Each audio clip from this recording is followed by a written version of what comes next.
Canadian artist Roxanne Jervis. Yesterday we were painting down at Fort Stanley on Lake Erie in Ontario, Canada.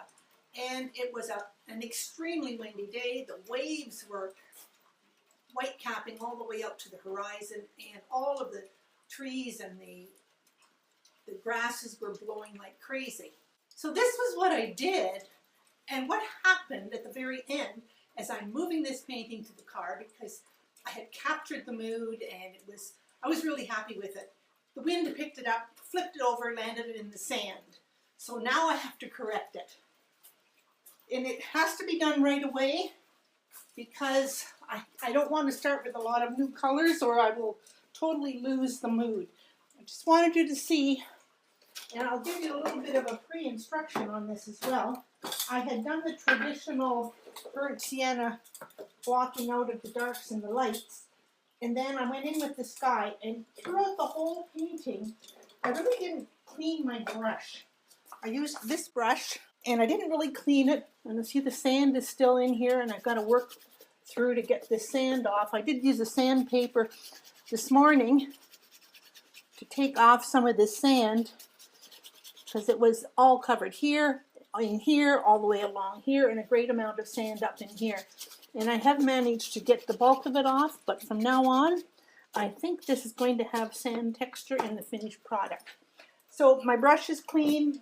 I'm going to put a little bit of white on it, put a little bit of mineral spirits just to soften the white, and basically I'm going to scrub in by putting this white on.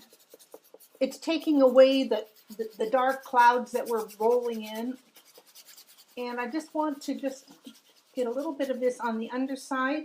I'm going to grab a touch of ultramarine and then work this into the clouds. So basically this painting will have to be done over, but I won't have to take as much care because there's a lot of color variation underneath, and that's what I'm aiming to make use of. Now I happen to pick up a touch of olive green in here too, and don't despair if you get green in the sky, because you can just use your brush and brush it into the wet paint. And by putting this green in the sky, I'm also carrying the color through from the very dark greens that were in the painting. The sky being dark, all of the greens, there was not a lot of crispness in them. Could be a bit grayer, so I'm going to stick a touch Payne's Gray in, and there's very little touch. Payne's Gray has a blue base, so it works quite nicely. What's on the canvas here? A little bit of green in there. Now I'm painting funny so that you can see the brush strokes. I'm painting off the side.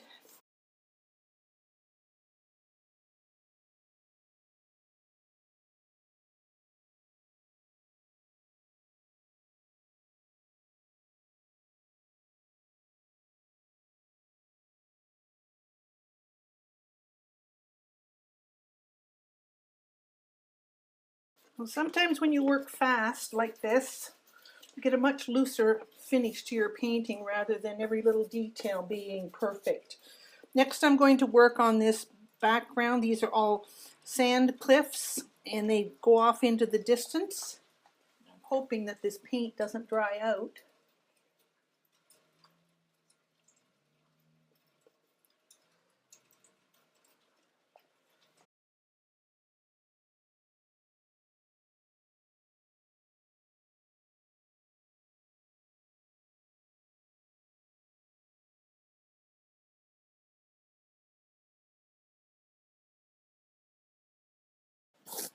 And then there were trees in the distance, but they weren't bright green.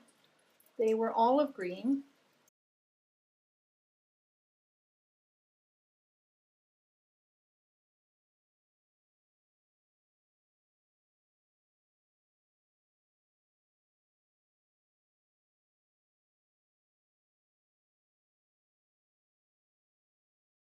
Okay, the next thing I'm going to do is the water. And the water was roiling in there like no tomorrow. So I'm going to paint the water white for now.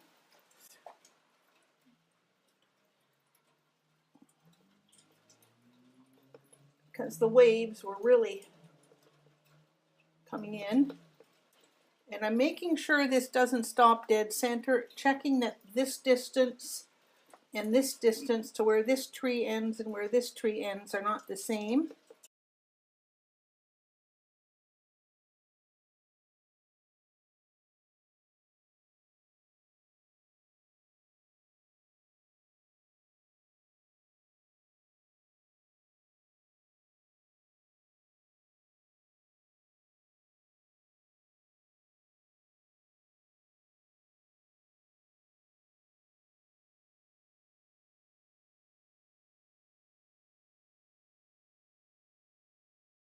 And it's more hazy in the distance, so very lightly use the side of your brush to create a bit of haze. As it gets closer, the haze isn't as strong. Okay, next I'll do this tree.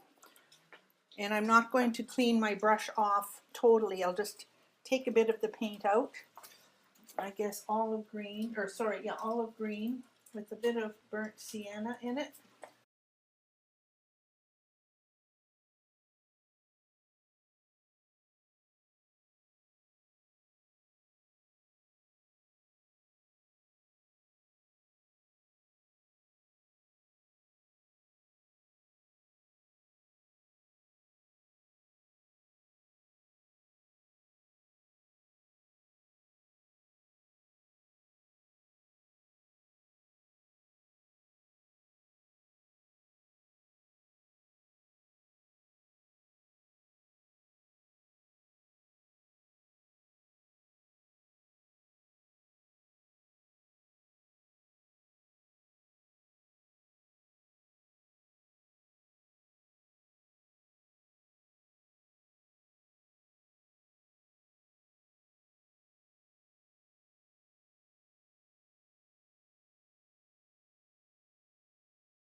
This is olive green and white.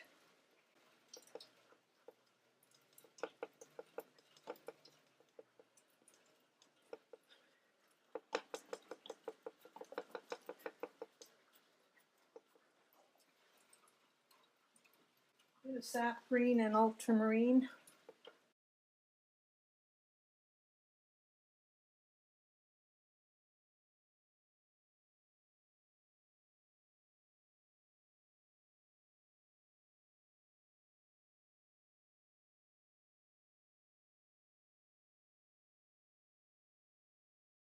Naples yellow and sap green.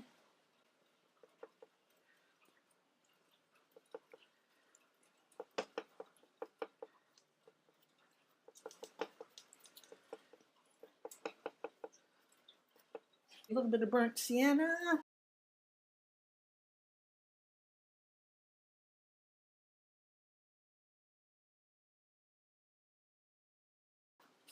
Looks like that is not going to come off.